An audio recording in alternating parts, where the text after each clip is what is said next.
angels. I hope you're well. Channeled reading. So the feeling that I'm getting is that some of you may need to take what I would call an emotional sabbatical. Okay.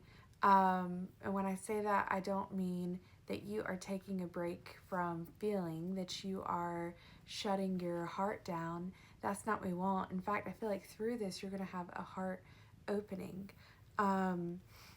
Because there is this feeling of like needing to come back to yourself, especially with some of the energy that I've been getting lately about getting closer and closer to what you want and kind of having a breakthrough.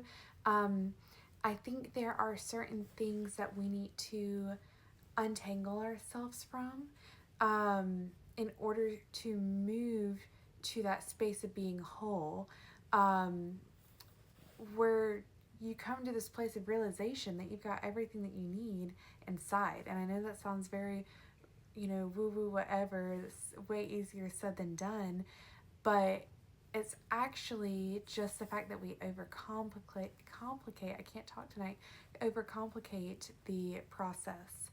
Um, Now, the energy with this, and this isn't like me being super hard on you, like I don't feel like you're fucking up or anything. It's more of a reminder to come back to center because I'm very much, and if I do go over to the cards, I would be very surprised if I didn't get the Fool.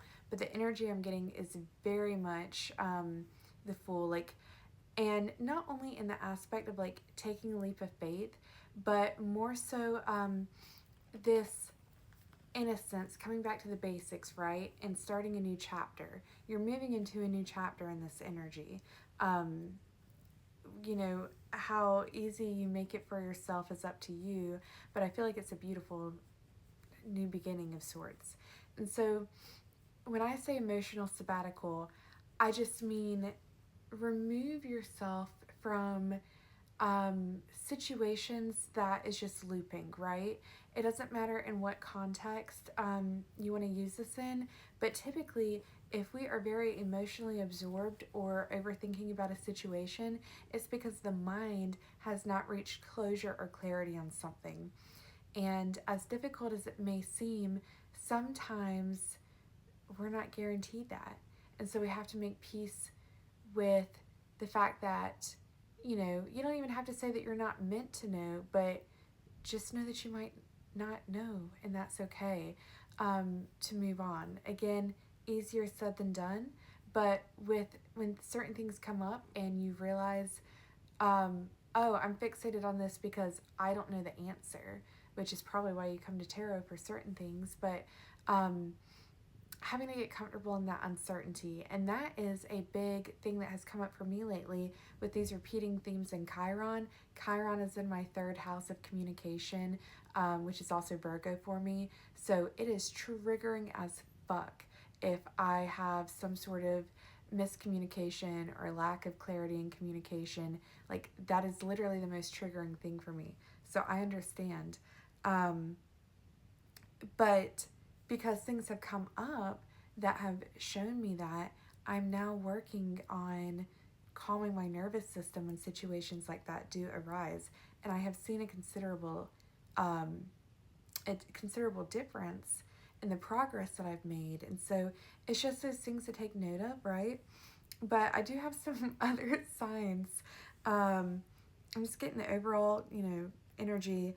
But I have 4 songs. And if you do not ever listen to any songs that I channel or I recommend, the one song, please, I want you to listen to when you can, is Little Fang by A.V. Terror. It came on for me today. I hadn't heard it in years, totally forgot about it, and it's so fitting for where the current energy is. I wish I could read you the whole lyrics, but that would take a very long time. So I just wrote down, you're something special. I want you to know you are. Um, your makers must have kissed cosmic dust. And if it ever starts to feel bad, little Fang, it is easy to explain because this world's not tame. And if it ever starts to feel sad, little Fang, remember that your gifts are your gain. Okay, so with this, as you're coming back to yourself, little Fang, Um, you will see the gifts that you came to this world with, whether that is, spiritual gifts, whether that is artistic gifts, if it is a gift of communication and expression, or, some sort of STEM thing, or just being like a really hard worker and a good person. You start to see those things elevate and shine even further. I just saw 522 on the timer, which is confirmation for me. I also got the song very heavily, Anything But Ordinary by Avril Lavigne. And particularly the part that kept playing for me is, sometimes I get so weird, I even freak myself out. I laugh myself to sleep. It's my lullaby. Is it enough to love? Is it enough to breathe? Somebody rip my heart out and leave me here to bleed. Is it enough to die? Somebody save my life. I'd rather be anything but ordinary, please. So, like, part of the grieving process and coming more into yourself too is realizing how much more freeing it is to just be everything that you are without the concern of other people's eyes on you. Because I feel like if you resonate with me, if you resonate with this video, you are kind of that person that's okay with being weird. And so it's time to let your freak flag fly a little bit more and know that the people that are most aligned to you are going to freaking love it. And they're going to be their own little freaks with you, okay? Y'all can be mutually freaky with each other in whatever way you want to be. We have Honestly Okay by Dido, which that's a heavy hitter for me.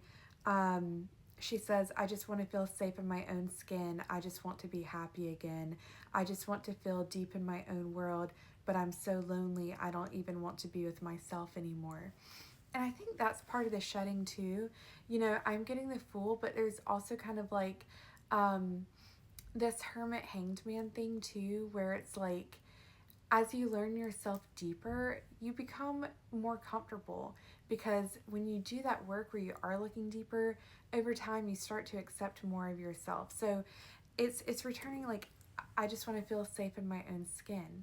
You have to learn to be okay with yourself before certain opportunities or people or whatever can come in, because it's not until you are safe in your own skin that you're being your authentic self, therefore attracting people that can match your energy, match your frequency. Then finally, I got Finally Woken by Jim. You see, I've finally woken from a long sleep. I'm ready to jump to make the blind leap. Very much full energy there. Because I now believe I have the power in me. I've got the faith, baby. I can truly be free. Okay? Chill bumps. That's exactly the message that I'm giving. You're waking up to that. I feel like a lot of the messages that I've gotten lately are very healing in nature, which I love. I love that my collective is starting to put the focus back on themselves more so again. I was also getting energy of rabbits, like little bunny rabbits. Um, you know, not only do they represent fertility, but fertility also equates to new beginnings. And then Sex in the City. And when I got Sex in the City earlier, I had a specific reason for that, and now I can't remember the context, but Sex in the City may just be relevant. There's also something about the four women, Carrie, Samantha, Charlotte, and Miranda. I saw a meme the other day where people equated them with the different queen cards. Charlotte being Queen of Pentacles, Miranda being Queen of Swords, Carrie being Queen of Cups, and Samantha being Queen of Wands. And I found that was so accurate. But there's also something about cultivating those different qualities within yourself. Like, and if you identify more with masculine energy, you can think of the king, the kings instead. But about integrating the different elements of that, like your boundary setting, your intellectual stimulation, your emotional regulation, your stability, your passion, like getting all of that back is coming in this new beginning. And it starts with you wanting to be safe in your own skin and loving where you are now, being grateful for where you are now. So it's even more of a, like, you can feel proud of yourself when you get to this new chapter. Anyways, I love you all so much. I will talk to you later.